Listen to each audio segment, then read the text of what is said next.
শহীদুল ইসলাম বাবুল, আমরা নির্বাচন এবং সংস্কার নিয়ে যখন আলোচনা করছি, নানান চ্যালেঞ্জ আছে, সেটি যেমন সত্যি, তেমনি নির্বাচন কার্যক্রম দৃশ্যমান না হলে অন্তর্বর্তীকালীন সরকারের প্রতি মানুষের আস্থা কমবে, সেটিও খানিকটা সত্যি।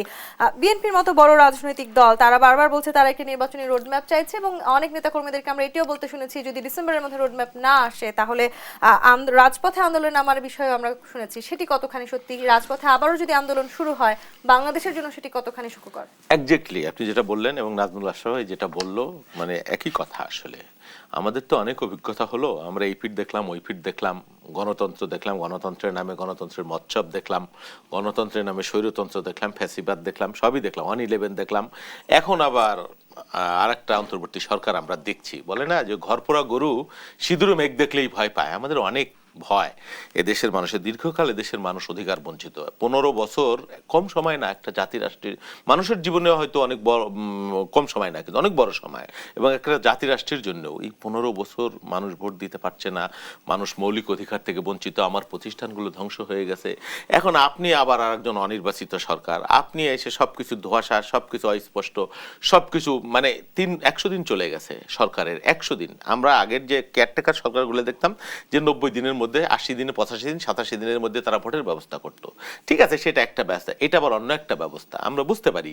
কিন্তু আমরা বলিনি যে 3 মাসের মধ্যে আপনি ভোট দিতে পারেন। আবার বিএনপিকে মিসগাইড করে, যৌক্তিক সময় দিতে চেয়েছে, হ্যাঁ যৌক্তিক সময় দিতে চেয়েছি, কেউ বলেনি। এটাকে নিয়ে আবার কেউ কেউ পরিহাস করেন, কেউ কেউ যে কি বিএনপি একটা কি ওই মানে ইসের মতো, ওই মানে বিয়ে পাগলা বুড়োর মতো খালি ভোটের কথা কয়, নির্বাচনের কথা কয়, এরকম একটা ব্যাপার তাচ্ছিল্য করছে অনেকে। বিএনপি কেন এত ভোটের নিয়ে পাগল হয়ে গেছে, হ্যাঁ অস্থির হয়ে গেছে। অস্থির হয়নি আমরা, মানে এই ভোটের আকাঙ্ক্ষাই কিন্তু মানুষের এই আন্দোলনের নির্যাস। আপনি যদি মানে এই আন্দোলনের মানুষের মতামত আপনি নেন, সেই মতামত কিভাবে নেবেন?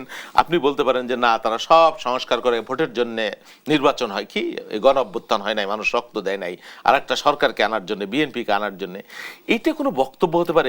আপনারা খানিকটা চাপে আছেন যদি আসলে অন্যান্য রাজনৈতিক দলগুলোর মধ্যে মাথাচাড়া দিয়ে ওঠে, আপনাদের নির্বাচনে জয়ী হওয়ার সম্ভাবনা নিয়ে কি বিএনপি খানিকটা চাপে আছে? শোনেন, রাজনীতি একদিনের ব্যাপার না তের ভাই, রাজনীতি দীর্ঘদিনের প্র্যাকটিসের ব্যাপার। এদেশের মানুষ সবাই চিনে, অনেক প্রচেষ্টা আমরা দেখেছি, 1-11 কিংস পার্টির প্রচেষ্টা দেখেছি, অনেক এসেছে, অনেক গিয়েছে, দল ভাগ হয়েছে, বিএনপি ভাগ হয়েছে, আওয়ামী লীগ ভাগ হয়েছে, সবই হয়েছে।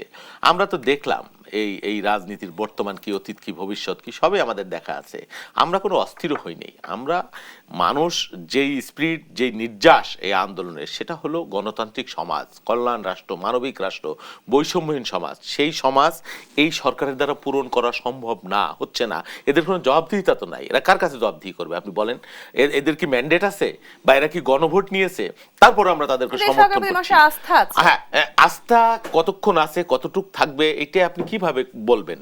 আস্থা কতদিন ছিল, কতদিন থাকবে, আর কতদিন থাকবে না, এর তো কোনো এর মাপকাঠিটা কি, পারতটা কি? বিএনপি কি তাহলে নিশ্চিত যে নির্বাচন হলে বিএনপি জয়ী হবে? সেই নিশ্চয়তা না, নিশ্চিত হওয়ার দরকার নাই। বিএনপি নির্বাচন চেয়েছে, আওয়ামী লীগের সময় চেয়েছে, সবসময় বলেছে একটা গ্রহণযোগ্য নির্বাচন, যেই নির্বাচনে মানুষের মতের প্রতিফলন হবে। বিএনপি আসবে না কে আসবে এটা তো নিশ্চিত করে বলার দরকারও নাই, প্রয়োজনও নাই। হ্যাঁ, তো আমরা একটা, আর রাজনৈতিক দল আপনি যেটা বলেছেন হোক, একটা উন্মুক্ত পরিবেশ আছে। এখন তো রাজনীতি কেউ কাউকে বাধা দিচ্ছে না।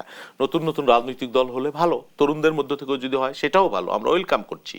কিন্তু এটাকে কেন্দ্র করে আপনি প্রলম্বিত করছেন, 100 দিন চলে গেল, আপনি একটা রূপরেখা দিতে পারছেন, আপনি একরকম বলছেন, আরেকজন আরেক রকম বলছে, আইন উপদেষ্টা একরকম বলছে। তারপরে সরকারের যে দুর্বলতাগুলো আমরা দেখছি নানান ক্ষেত্রে, নানানভাবে, এই সরকারের ব্যর্থতার, দুর্বলতার দায়ভার আমার পরও আসে, কারণ আমাদের আন্দোলনের ফল এই সরকার। কিন্তু সফল করতে হলে আপনাদের সহযোগিতা প্রয়োজন। আমরা কিন্তু সহযোগিতা করছি, সমর্থনও তুলে নিইনি, তাদের বিরুদ্ধে বিক্ষোভেরও ডাক দিইনি।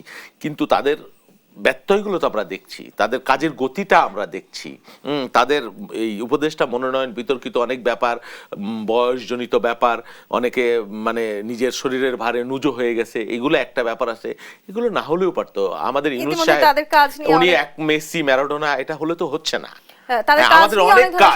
আমাদের অনেক সমস্যা। শহীদুল ইসলাম বাবুল, এই যে গুরুত্বের কথা আমরা বলছি, নির্বাচন নিঃসন্দেহে সর্বোচ্চ বেশি গুরুত্ব পাওয়ার কথা ছিল, এবং সেক্ষেত্রে রাজনৈতিক দলগুলোর সাথে সংলাপের কথা আমরা প্রায় শুনি, যদিও এখন আসলে অনেকেই বলার চেষ্টা করছেন যে এক ধরনের দূরত্ব তৈরি হচ্ছে রাজনৈতিক দল কিংবা ছাত্রদের সাথে এই অন্তর্বর্তীকালীন সরকারের। সেক্ষেত্রে বর্তমান সরকার পুরনো নীতি কাঠামো অনুসরণ করে পরিবর্তন করতে চাচ্ছেন বলেও এক ধরনের আলোচনা আছে। শোনেন, আপনি চান, সবকিছু চাইতে পারেন, আকাশ কুসুম কল্পনা করতে তো কোনো অসুবিধা নাই। এই বিরাজমান যে রাষ্ট্র সমাজ ব্যবস্থা, গণতান্ত্রিক কাঠামো যাই বলেন, শাসন কাঠামো, আপনি একদিনের খোলনলচে বদলে দিবেন, 1 বছরে 2 বছরে, is it a matter of joke?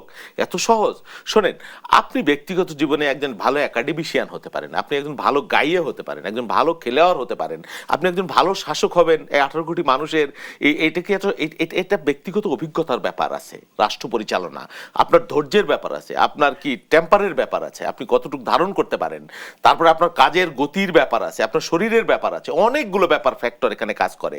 একটা রাজনৈতিক দলের নানা শ্রেণী, নানান ধরনের বয়সের, নানান জ্ঞানের, নানান মাত্রার লোক থাকে বড় একটা বৃহৎ পরিপূর্ণ রাজনৈতিক দলে।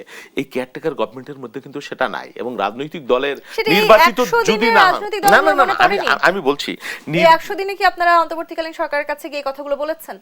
নিশ্চয়ই বলা হয়েছে, বলা হচ্ছে না? এই যে আমরা যে বলছি, প্রতিনিয়তই তো বলছি, এই গণমাধ্যমে বলছি, আলাপ আলোচনা যখন হয় তখনও বলা হচ্ছে। এখন তারা যদি বাংলাদেশকে একটা একেবারে একটা উন্নত মানবিক রাষ্ট্র এই সরকার সব আমাদের করে দিতে পারলে তো ভালো, কোনো অসুবিধা তো নাই, কে না চায়? সংস্কারের কথা তো তাদেরকে আমরাও বলেছি, হ্যাঁ, আমরা কি সংস্কার করতে হবে না করতে হবে চাইতে বড় সংস্কারের কথা কেউ বলেনি। দিতে পারলে ভালো, কিন্তু এটা সম্ভব হবে না, এটা বাস্তবতা না, এটা হলো আকাশ কুসুম কল্পনা।